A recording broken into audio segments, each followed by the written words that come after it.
September 11th, 2001. A Tuesday morning. The sky over the eastern United States is clear and blue, the kind of morning that feels almost too perfect. At Newark Liberty International Airport, United Airlines Flight 93 sits at the gate. A Boeing 757 bound for San Francisco.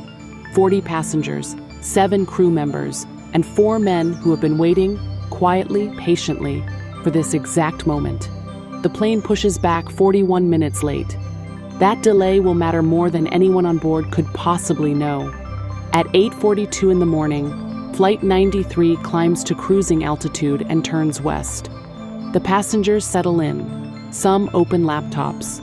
Some close their eyes. A businessman named Tom Burnett is already thinking about getting home to his wife and 3 daughters in San Ramon, California. A young woman named Lauren Grancolas is 13 weeks pregnant. A college student named Mark Bingham is returning from his best friend's wedding. It is an ordinary morning on an ordinary flight. It will not stay that way. At 9:28 a.m., 46 minutes into the flight, the pilots of Flight 93 transmit something over the radio that air traffic controllers will listen to for the rest of their lives. Screaming, then a voice, accented, urgent, saying, "Get out of here." Then silence. The hijackers have taken the cockpit. One of them, a trained pilot, takes the controls and banks the aircraft hard. South, back toward the East Coast, toward Washington, D.C. And now, something happens that the hijackers did not plan for. The passengers have cell phones. In the back of the aircraft, calls begin going out. To wives, to husbands, to parents, to voicemails that will never be erased. Tom Burnett calls his wife Dina 4 times from his seat phone. On the second call, he tells her the plane has been hijacked. On the third call, his voice completely steady, he says, "I know we're all going to die. There's 3 of us who are going to do something about it." Mark Bingham calls his mother. He says, "I love you. I just want to tell you, I love you." Jeremy Glick calls his wife Liz. She tells him what has already happened in New York, the World Trade Center, the Pentagon. She tells him the hijackings are suicide missions. There is a long silence on the line. Then Jeremy Glick says, "Okay." And in that one word, in that single quiet syllable, a decision is being made that will change history. The passengers of Flight 93 are not going to wait. They know what this plane is. They know where it is going. They know that no one is coming to save them because there is no time, no warning, no cavalry riding over the hill. They are 35,000 feet above the Pennsylvania countryside, and they are alone. So they do something extraordinary. They take a vote.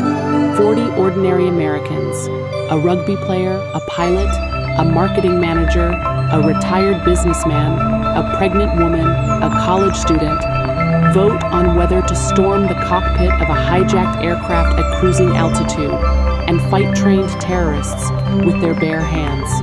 The vote is unanimous. At 9:57 a.m., 33 minutes after the hijacking began, the cockpit voice recorder captures what happens next.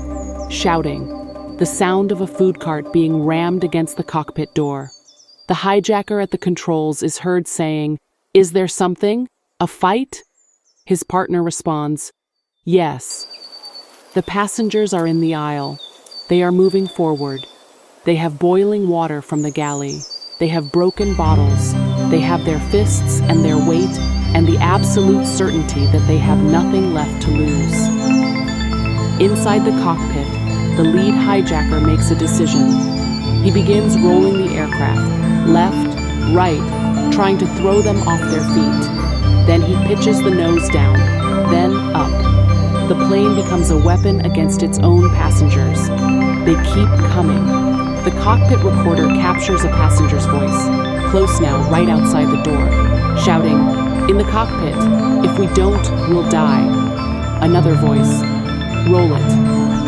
At 10:02 a.m., the hijacker in the cockpit begins pitching the nose down violently. His partner is heard saying, "Pull it down, pull it down." The passengers are seconds away from breaking through. At 10:03 a.m. and 11 seconds, Flight 93 strikes a reclaimed coal field in Shanksville, Pennsylvania, at 563 miles per hour. There are no survivors. The intended target, whether it was the United States Capitol building or the White House, is never reached. The 33 minutes between the hijacking and the crash represent something that has no easy name in the English language. It is not a rescue. It is not a victory in any traditional sense. 40 people died. They knew they were going to die. They made a choice anyway.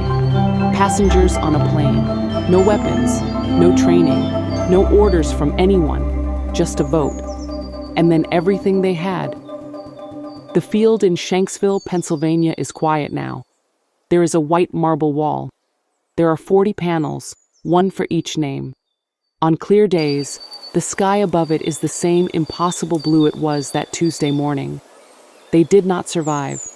But because of what they did in those final 33 minutes, in that aisle, moving forward, not stopping, others did.